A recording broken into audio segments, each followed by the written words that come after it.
This is Tires and the Vulcanization Process by Justin Hill. Some background info. Natural rubber, the rubber in tires is specially formulated for maximum grip or longevity. Rubber is a polymer, a macromolecule made up of smaller monomers in a long chain of networks. There are many different types of rubber, from butyl rubber, natural rubber, silicon rubber, and neoprene rubber. The history of tire rubber. Natural rubber has been around since 1600 BC. In the mid 1880s, there was a large rubber boom in Brazil. They found that there was a specific type of tree that they had a lot of down there, that had a lot of this natural rubber in it. And this was during the Industrial Revolution.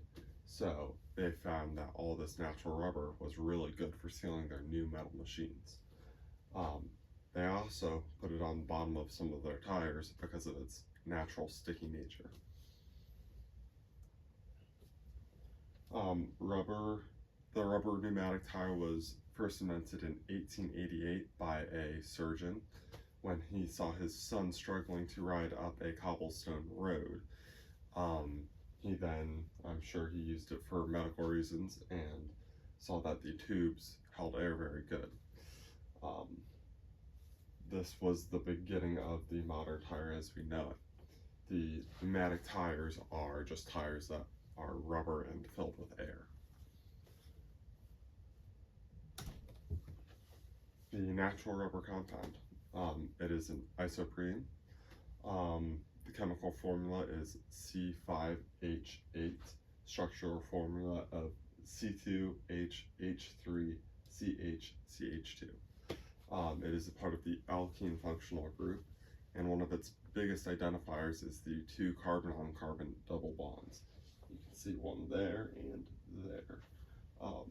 This picture is from PSLC on their page on the polyisoprene. P. Hanley wrote in his book that it can be thought of as a mass slippery tube-shaped molecule. He also then went on to relate it to a plate of spaghetti because it was just a big, pretty much plate of spaghetti. I mean, it was all there, but it wasn't linked together.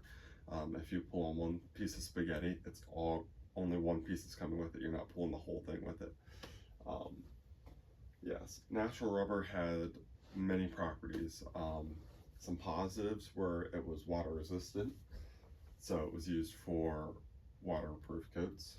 It had a great ability to stretch, and it held air when in a tube shape. Some negatives were it was not heat resistant, it was not very chemical resistant, and it had very tight tolerances, making it hard to work with. And the chemical resistance is especially bad for cars because there's a lot of oils and stuff like that around cars. So if it's not chemical resistant, can't resist it, that's pretty bad. Here's a picture of the natural rubber trees. So that's how they collect it, at least nowadays. That's how they collect the natural rubber. They go and cut little spots down the tree and have something hanging on it to catch the rubber. Goodyear's vulcanization process. The vulcanization process was to link the isoprenes together to try and get that spaghetti some extra strength, try and keep it together better. They added sulfur to the mixture and then heated it for this. Too much sulfur meant it was extremely stiff, so it was very important to not add too much not to add too much sulfur, otherwise the mixture would lose its rubber compound and its properties that you really wanted from your rubber. The proper ratio would be 1,000 to 2,000 monomers and 10 to 40 crosslinks per chain. You can see here in this picture actually that here is the isoprene before the vulcanization process. all nice and straight, not connected to each other at all, and then some sodium that will be added. And here's after the vulcanization process, you can see all the sulfur chains linking it all together. Now it's really not that pretty in real life, but there's another picture that will show it a little bit more accurately. This picture is from PSLC on their page about cross-linking. Goodyear's vulcanization process. The cross-linked polymer was very heat resistant, which was good for tires. We create a lot of heat with our braking and just driving in general, but because it doesn't melt, it is very hard to recycle modern tires. Because of the high demand for the tires, we are now switched to a rubber synthetic. But here is the other picture I was talking about. Here is a before the vulcanization and after. Here you can see much better. It's like that plate of spaghetti that P. Hanley wrote about. You can see it's all just free flowing in there, not really linked together though.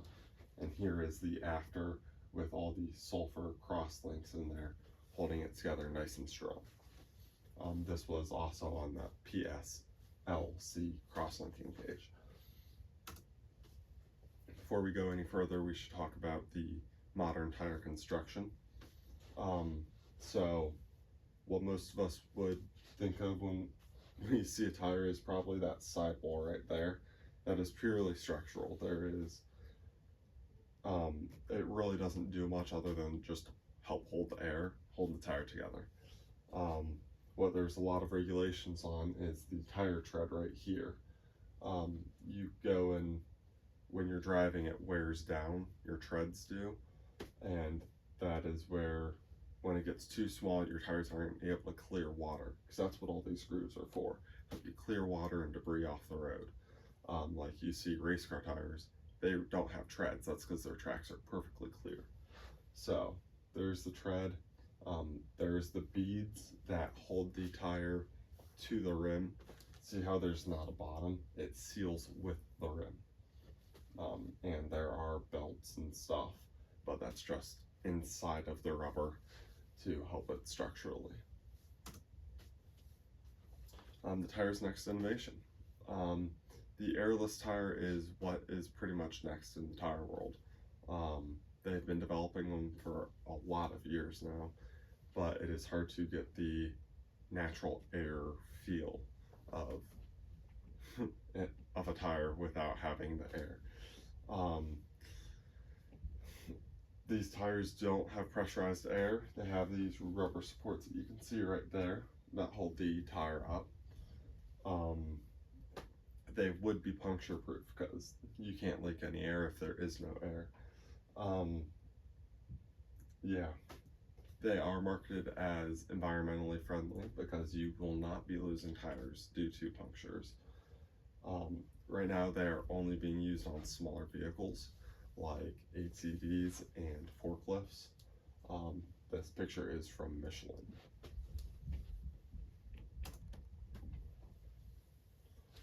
Experts outside of chemistry.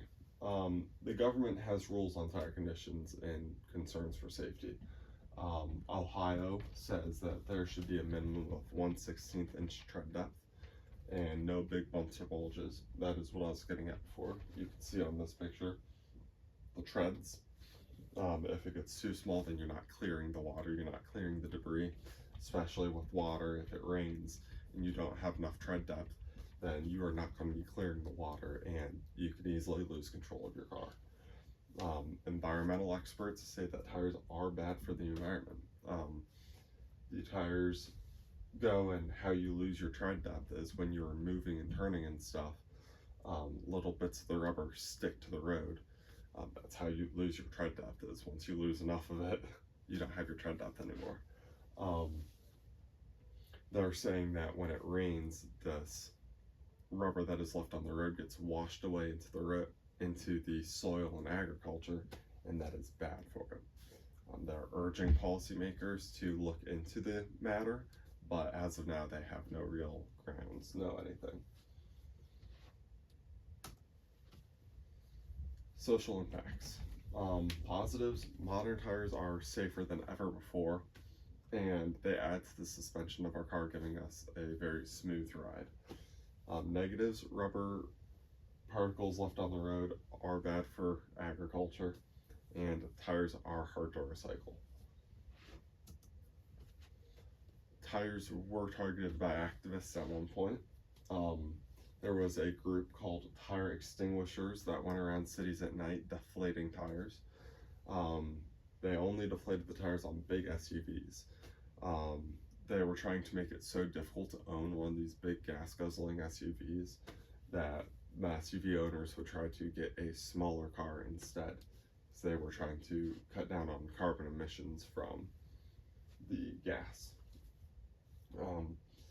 There was an issue with this. If they deflated the tire too much, the tire would be on its sidewall. The rim would be sitting on the sidewall, and it would damage the tire, making it really hard to fix. You can't really fix the sidewall of a tire. So that was ruining tires, and that means they need to buy a new tire, and as we went over before, you can't really recycle a tire. So that was bad for the environment. Conclusion, natural rubber is very good, but it is not good enough for today's tires. The vulcanization process was meant to link the monomers together and strengthen the compound, and tires are very important for us. They're bad for the environment, but we have no alternative. And some references. Any questions?